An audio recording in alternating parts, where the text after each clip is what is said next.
मैं इस समय मौजूद हूं जनपद हापुड़ के गढ़मुक्तेश्वर, और गढ़मुक्तेश्वर की उस तीर्थ नगरी जो ब्रजघाट के नाम से प्रसिद्ध है, जिसे मिनी हरिद्वार भी कहा जाता है। उसी मिनी हरिद्वार के बराबर से एक पड़ता है वार्ड नंबर 4, जो ब्रजघाट के तट किनारे मिलता हुआ जाता है। जिस ब्रजघाट के किनारे किनारे जो विकास से भी वंचित चल रहा है, आज उसी उसी उसको लेकर के हम एक शख्सियत से मिले हैं जो वार्ड नंबर 4 के प्रत्याशी भी हैं। उनका नाम है दिनेश कुमार। कोई पहचान की आवश्यकता नहीं, पुराने राजनीतिक रहे हैं, लेकिन हम उनसे पूछना चाहेंगे आखिर राजनीति में आने की प्रेरणा आपको कहां से मिली और राजनीति में आने का मेन मकसद क्या था।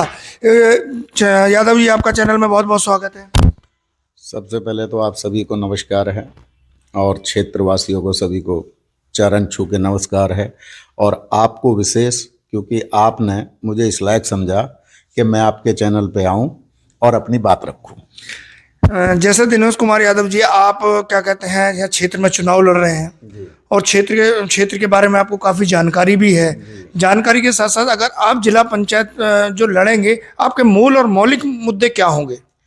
देखिए, मूल और मौलिक मुद्दे ये हैं, जैसे कि हम क्षेत्र में जा रहे हैं, हमें ज़्यादातर जो गांव के रास्ते हैं, जहां बच्चे स्कूल जाते हैं, जो रास्ते हैं उनमें पानी भरा हुआ है। अभी तक जो लोग भी थे या जो लोग भी अपने हिसाब से कर रहे थे, उन्होंने भी अच्छा किया है। मैं ये नहीं कहता, किसी की बुराई नहीं कर रहा हूँ, लेकिन हम उससे बेटर करने की सोचेंगे। रास्तों को ऊंचा करेंगे। स्कूल हैं, स्कूलों में अभी मैं एक स्कूल में गया था, मुझे प्राइमरी स्कूल में गया था शाम के टाइम, वहाँ पे लाइट नहीं थी, मतलब पूरे स्कूल में एक बल्ब लगा हुआ था। अच्छा, ये प्राइमरी स्कूल, जैसे कि आप चुनाव भी सत्ताधारी पार्टी से लड़ रहे हैं, तो इस चीज़ को लेकर आपने किसी अधिकारी से, किसी से वार्तालाप अब तक की? हाँ, हमने 2-3 अधिकारियों को, जो हमारे यहाँ एसडीएम जी हैं, एसडीएम साहब हैं, हमने उनको भी बताई, तो उन्होंने तुरंत मुझे कहा कि आप वहाँ बल्ब लगवाइए। और जो वहाँ के लोग हैं उन्होंने भी यही बात करी, और हम वहाँ मेरे ख्याल से 5 या 7 बल्ब दे के आए। 5 या 7 बल्ब तुरंत दे के आए।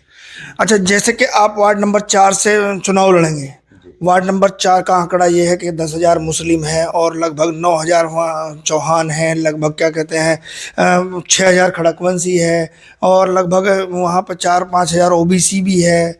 मतलब कुल मिलाकर के, मतलब ठीक ठाक भारतीय जनता पार्टी का अगर आंकड़े के हिसाब से देखा जाए तो बहुत ठीक ठाक वहाँ वजन है। अगर भारतीय जनता पार्टी आपको मौका भी देगी, अगर भगवान ने चाहा आपको मौका दिया गया, तो आपका मौलिक जो मेन पर्पज होगा कि क्षेत्र के लोगों के लिए क्या ज़्यादा से ज़्यादा करना चाहेंगे आप? मैं, अगर पार्टी मुझे मौका देती है, क्योंकि हम लोग पार्टी से ही हैं और पार्टी का ही काम कर रहे हैं, ये ज़रूरी नहीं है कि पार्टी मुझे ही लड़ाएगी, ये बिल्कुल ज़रूरी नहीं है।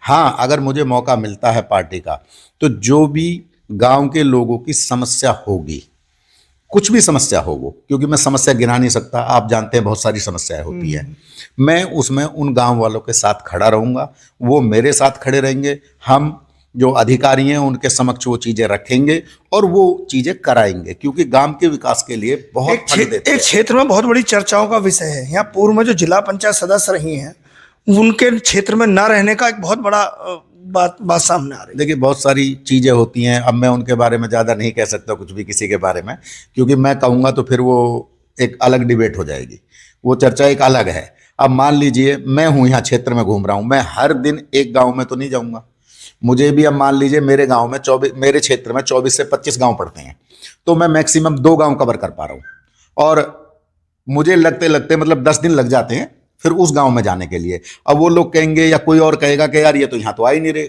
अलग घूम रहे हैं, तो ये अपना अपना व्यवस्था का टाइम है। अच्छा, एक यादव जी, एक बहुत बड़ा आपके क्षेत्र में धार्मिक स्थल पड़ता है पूठ जी। आप पूठ के लिए क्या करेंगे? देखिए, पूठ एक ऐसा धार्मिक जो हमारे महाभारत से जुड़ा हुआ है, और मैं वहाँ 3 से 4 बार गया हूँ, और वहाँ एक आश्रम है, जिस आश्रम में मुझे इस बार उनके प्रोग्राम में जाने का सौभाग्य प्राप्त हुआ, और मैं वहाँ गढ़ गंगा पे गया। वहाँ एक बहुत ही अच्छा भव्य घाट बनना चाहिए मेरे हिसाब से।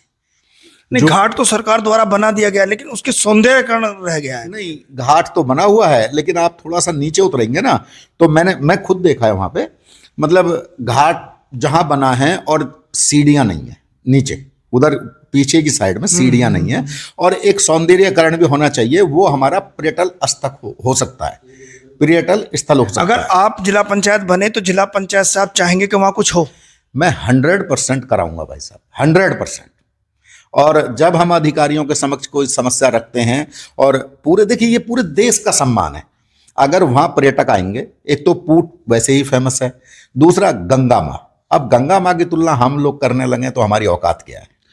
नहीं, आपकी बात सही है कि गंगा माँ की तुलना हम नहीं कर सकते, लेकिन मैं वहां पहले भी जनप्रतिनिधियों ने एक बात रखी है कि भाई हम पोर्ट को सौंदर्यीकरण कराएंगे, लेकिन वादा करते हैं उसके बाद भूल जाते हैं। तो इस तरह की जो वहां के क्षेत्र की मांग है, ये मेरी मांग नहीं है, वहां के क्षेत्र की मांग है। मैं आपके न्यूज चैनल को ये कमेंट करता हूं कि जब ये जिला पंचायत चुनाव हो जाए और कार्य प्रगति में आ जाए, सबसे पहला काम होगा मेरा उसका सौंदर्यीकरण और उस घाट को एक भव्य स्थल बनाना। एक यहाँ बहुत बड़ा मुद्दा चल रहा है कि जो ये हाईवे बना है जी। उसमें कुछ किसानों के लिए बहुत बड़ी दिक्कतें आ रही हैं। उन दिक्कतों को लेकर भी क्या आप किसानों से वार्तालाप करेंगे? 100%। मैंने आपसे पहले ही कहा, जो किसान अपनी समस्या बताएंगे, जो किसान हमें कहेंगे, अभी भी बहुत सारी समस्या है, मैं किसी का भी नाम नहीं लूंगा। किसान लोग नाम लेके बोलते हैं, सीधा डायरेक्ट बोलते हैं। हम 500-500 लोगों की मीटिंग होती है गांव में, 250, 200, 300 लोग होते हैं, तो वो सीधा बोलते हैं जी ये नहीं हुआ है, जी ये नहीं हुआ है। हमने कहा हम पूरी कोशिश करेंगे अपनी तरफ से कराने की। और मैं 26 साल में पहली बार, मैं 26 साल से जुड़ा हूँ पार्टी से, पहली बार चुनाव लड़ने की सोच रहा हूं।